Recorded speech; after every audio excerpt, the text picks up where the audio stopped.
Learning with Subrata YouTube চ্যানেলে তোমাদের সকলকে স্বাগত। প্রিয় অষ্টম শ্রেণীর ছাত্রছাত্রীরা, আজকে আমরা করব রায়মাটি প্রশ্নবিচিয়া 2024 সালের ইতিহাসের 2 নম্বর স্কুলটা, অর্থাৎ তৃতীয় পর্যায়ক্রমিক মূল্যায়নে ইতিহাসের 2 নম্বর স্কুলটা করব। তো দেখো প্রশ্নপত্রগুলো কী বলছে। 263 নম্বর পেজে কোচবিহারে একটা স্কুল আছে, তাই তো, জেনকিন্স স্কুল কোচবিহার, ঠিক আছে। তো দেখো প্রশ্নপত্রগুলো আমরা এক এক করে সলভ করছি। তো প্রথমে একের দাগে দেখো এমসিকিউ 15টা দিয়েছে, প্রতিবারে প্রশ্নের সেটের মতো একই দিয়েছে। 1 নম্বর যে সেটটা আমরা করেছিলাম সেই একই রকম হুবহু প্রশ্ন, শুধু প্রশ্নগুলো আলাদা।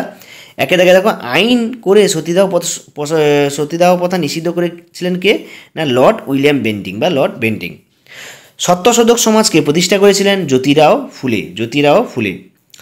এলিজাইম্পে বানানো আইনগুলি বাংলায় অনুবাদ করেছিলেন কে? উত্তর হবে কে? Jonathan Duncan. চারের দাগেটা নরমপন্থী ও চরমপন্থী আলাদা হয়েছিলেন কংগ্রেসের কোন অধিবেশনে? এখানে অ্যান্সার হবে সুরাট অধিবেশনের সময় এটা আলাদা হয়ে গিয়েছিল। এরপরে দেখো কি বলেছে 5-এর দাগেটা, রাখিবন্ধন উৎসব 1905 সালে পালিত হয়েছিল কবে? না 16ই অক্টোবর। রাখিবন্ধন উৎসব পালিত হয়েছিল 16ই অক্টোবর। বিপ্লববাদের জনক কাকে বলা হয়? বিপ্লববাদের জনক বলা হয় কি? বাসুদেব বলবন্ত ফাতকে, ঠিক আছে, ফাতকে বিপ্লববাদের জনক বলা হয়। মন্টেগু চেমসফোর্ড ভারত শাসনে আইন পাস করেছিলেন 1919 খ্রিস্টাব্দে, অর্থাৎ যে বছর জালিয়ানওয়ালাবাগের হত্যাকাণ্ড হয় সেই বছরই এই আইনটা পাস হয়। তারপর দেখো এই জালিয়ানওয়ালাবাগ সম্বন্ধে প্রশ্ন দিয়েছে। জালিয়ানওয়ালাবাগের হত্যাকাণ্ড ঘটেছিল 1919 খ্রিস্টাব্দে কত? না 13ই এপ্রিল এই ঘটনাটা ঘটেছিল। এর পরের প্রশ্ন দেখো কি বলেছে। পরেরটা বলেছে দেখো, ভগৎ সিংয়ের ফাঁসি হয় কোন মামলায়? লাহোর ষড়যন্ত্র মামলায়। আমরা 1 নম্বর স্কুলে পড়েছি, এটা লাহোর ষড়যন্ত্র মামলা। মুসলিম লীগে লাহোর অধিবেশনে সভাপতিত্ব করেন কে? মোহাম্মদ আলী জিন্নাহ এর সভাপতিত্ব করেন। কৃষক প্রজা পার্টির নেতা কে ছিলেন? এ কে ফজলুল হক। এখানে বিদ্যাগে অপশানটা হবে সঠিক। ভারতের স্বাধীনতা আইন পাস হয় কত সালে? 1946 খ্রিস্টাব্দে 18ই জুলাই। আর 1946 খ্রিস্টাব্দে 18ই জুলাই, এটা আগে 1 নম্বর সেটেও ছিল প্রশ্নটা। ভারতের গণপরিষদের স্থায়ী সভাপতিত্ব করেন কে? ডক্টর রাজেন্দ্র প্রসাদ গণপরিষদে সভাপতিত্ব করেন। পরের প্রশ্ন দেখো, কেন্দ্রীয় আইনসভার উচ্চ কক্ষকে কি বলা হয়? না রাজ্যসভা। কেন্দ্রীয় আইনসভার উচ্চ কক্ষকে বলা হয় কি? না এটা ভুল হবে, কেন্দ্রীয় রাজ্যসভা না, এটা হবে লোকসভা, ঠিক আছে, লোকসভা। বিদ্যাগে অপশানটা ঠিক, উত্তর হবে লোকসভা। গ্রামীণ, এটা ভুল আছে, রাজ্যসভা করবে না, লোকসভা করবে। গ্রামীণ পঞ্চায়েতের ব্যবস্থার সবচেয়ে উপরের স্তরে কী আছে? না জেলা পরিষদ। গ্রামে কী আছে? সবচেয়ে জেলা পরিষদ।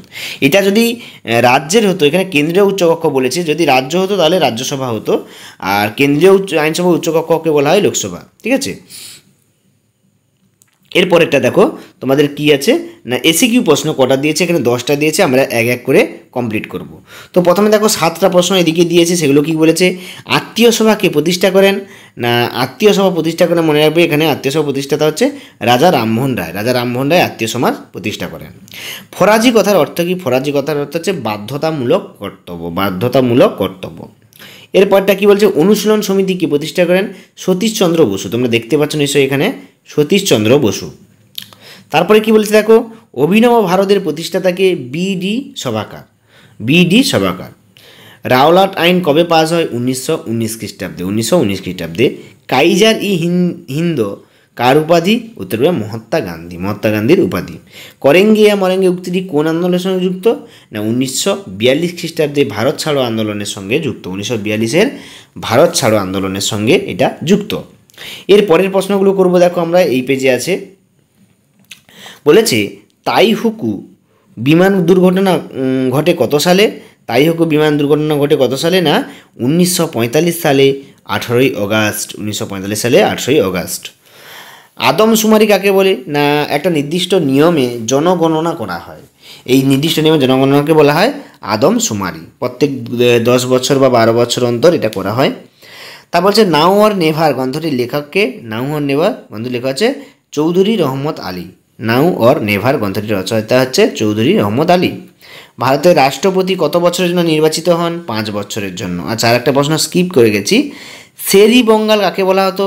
না কুজলুল হককে বলা হতো ফজলুল হক, ঠিক আছে, ফজলুল হককে বলা হয় শেরি বঙ্গাল। পৌরসভার সদস্যদের কি বলা হতো? পৌরসভা সদস্যকে বলা হতো কাউন্সিলর, ঠিক আছে, কাউন্সিলাম হয়ে গেছে, এটা কাউন্সিলর করবে, কাউন্সিলর, ওকে। পৌরসভার সদস্যকে বলা হয় কাউন্সিলর। এরপরে দেখো আমরা 2 নম্বর প্রশ্নগুলোই যাব। 2 নম্বরে টোটাল 5টা প্রশ্ন দিয়েছে।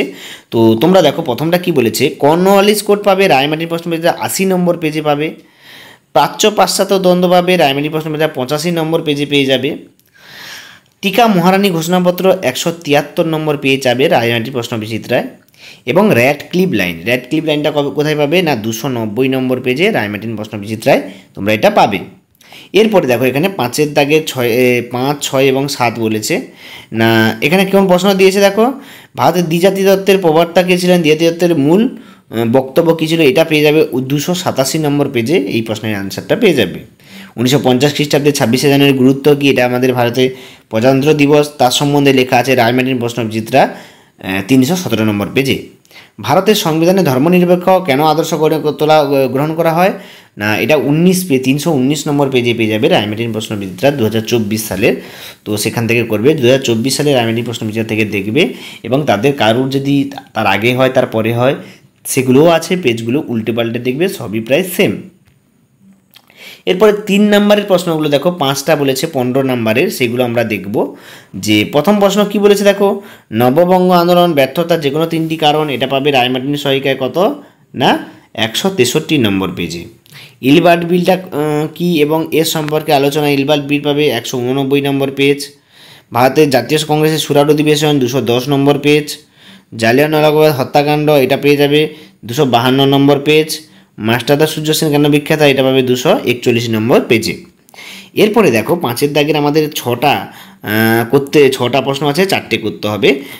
এটা বড় প্রশ্ন 5 নম্বরের, ঠিক আছে, 4টে 20 নম্বর দিয়েছে। তো রাজা রামমোহনের সমাজ সংস্কার আন্দোলন সম্পর্কে 142 নম্বর পেজে পাবে। রায়মার্টিন সহায়িকা 2024 সালেরটা প্রত্যেকে দেখবে, তাহলে এরা হুবহু আমি যেটা লিখেছি সেটাই পাবে। বঙ্গভঙ্গ বিরোধী আন্দোলন সম্পর্কে 197 নম্বর পেজে পাবে। মহাত্মা গান্ধী নেতৃত্বে পরিচালিত 3টি আঞ্চলিক আন্দোলন, এটা 230 নম্বর পেজে পাবে। ভারতের মুক্তি সংগ্রামে আজাদ হিন্দ বাহিনী সম্পর্কে আলোচনা, এটা পাবে 247 নম্বর পেজে। সৈয়দ আহমদ খানের রাজনৈতিক দৃষ্টিভঙ্গি, এটা পাবে 275 নম্বর পেজে। এবং খিলাফত আন্দোলন কি এবং কেন শুরু হয়, গান্ধীজি কেন এই আন্দোলনকে সমর্থন করেছিলেন, এটা পাবে 232 নম্বর পেজে। তো টোটাল এই ছিল আমাদের ক্লাস 8-এর 2 নম্বর স্কুলের ইতিহাসের প্রশ্নপত্রের সেট। এবং একটু পরে আমরা 3 নম্বর স্কুলটাও দেবো। তোমরা যারা চ্যানেল নতুন অবশ্যই সাবস্ক্রাইব করবে এবং নোটিফিকেশান অল বাটনটি ক্লিক করে রাখবে, যাতে আমি যখনই ভিডিও ছাড়বো তোমাদের কাছে তার খুব শীঘ্রই যেন নোটিফিকেশানটা পৌঁছতে পারে। সকলকে ধন্যবাদ। দেখা যাচ্ছে 3 নম্বর স্কুল নিয়ে। সবাই ভালো থাকবে, ভালো করে প্রিপারেশন নাও পরীক্ষার জন্য।